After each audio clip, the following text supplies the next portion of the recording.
Good morning, students. Today I'm going to take up the next type of question for your depreciation.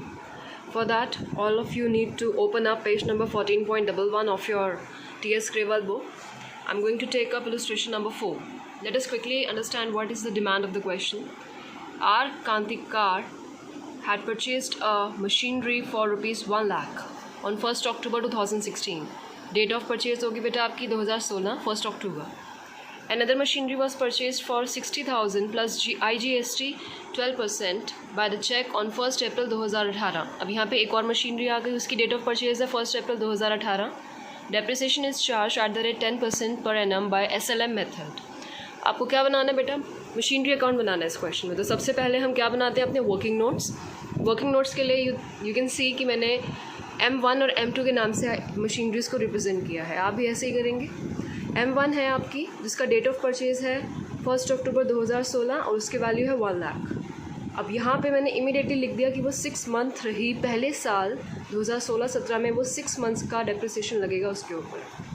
M2 DOP means date of purchase. M2 है 60,000 की, उसका date of purchase है 1 April 2018. Books are closing when? Books are closing on 31 March every year. ये भी question में given है.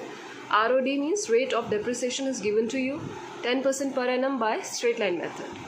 Let us quickly go through the machinery account. Machinery account again कहाँ से begin होता है? डेबिट साइड से. डेबिट साइड से begin होता है. तो सबसे पहले हमारी फर्स्ट DOP दे रखी है 1 अक्टूबर 2016. तो 2016 से हम begin करेंगे अपना question. 2016 1 October to bank account और मैंने ब्रैकेट में बेटा लिख दिया M1. अब ये टाइप ऑफ क्वेश्चन क्या है जिसमें मोर than one machinery is being purchased और उन दोनों मशीनरीज़ पे हमें डेप्रिसिएशन हर साल दिखाना है और उनका बैलेंस CD हमें हर साल निकालना है. ध्यान से देखिएगा कि प्रेजेंटेशन क्या होती है. It is very important starting से ही M1 और M2 लिखना. अब जैसे कि 1 अक्टूबर को M1 परचेज हुई है तो मैंने टू बैंक के आगे M1 ब्रैकेट में शो कर दिया फॉर रुपीज़ 1 लाख. 2016 की क्लोजिंग होगी 2017 में.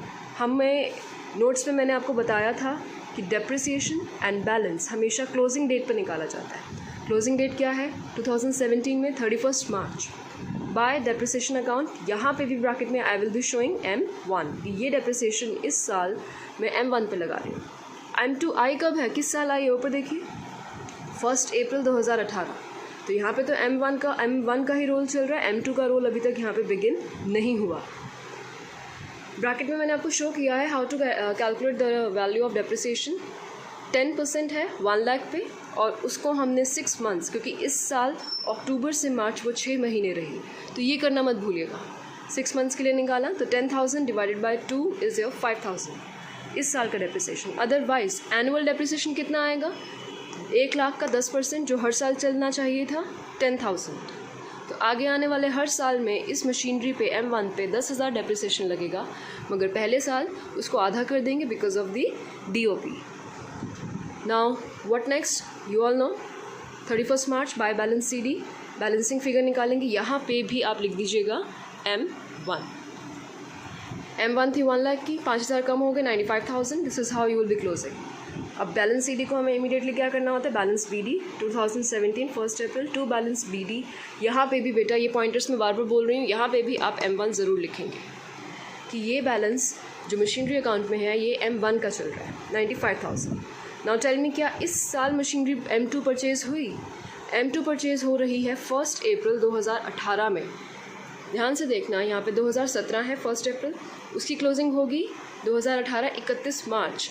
दैट मीन्स मार्च है मगर नेक्स्ट मंथ हमने परचेज़ किया, तो इस अकाउंटिंग साइकिल में M2 अभी नहीं आई, तो इसलिए M2 को यहाँ पे रिकॉर्ड नहीं करेंगे.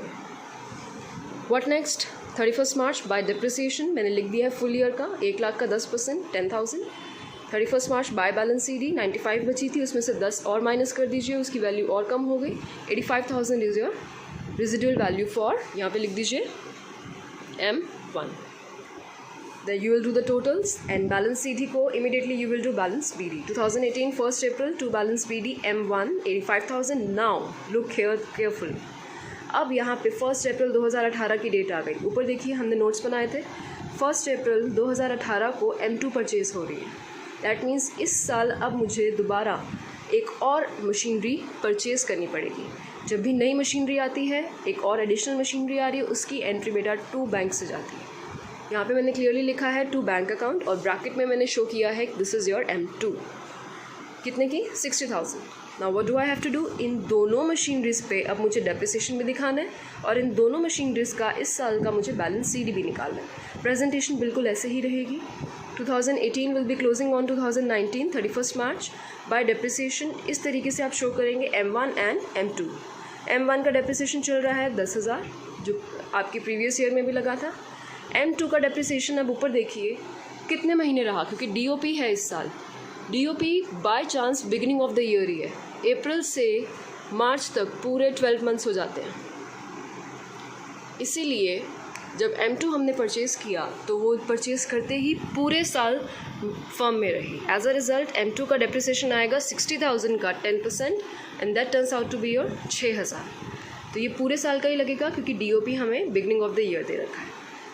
टोटल डेप्रिसिएशन 16,000 बाहर लिखेंगे। उसके बाद बैलेंस CD निकालना 31 March by balance CD M1 and M2। M1 है 85 में से 10,000 माइनस करेंगे 75,000, 60 में से 6,000 माइनस करेंगे 54, टोटल आप लिखेंगे बाहर। You will do the closure. After that question में कहा है 2019 तक बनाना है, then what do you have to do, 2019 तक का आपका मशीनरी अकाउंट बन चुका है, मगर बैलेंस CD को अगले साल बैलेंस ब्रॉट डाउन करना बहुत ज़रूरी है।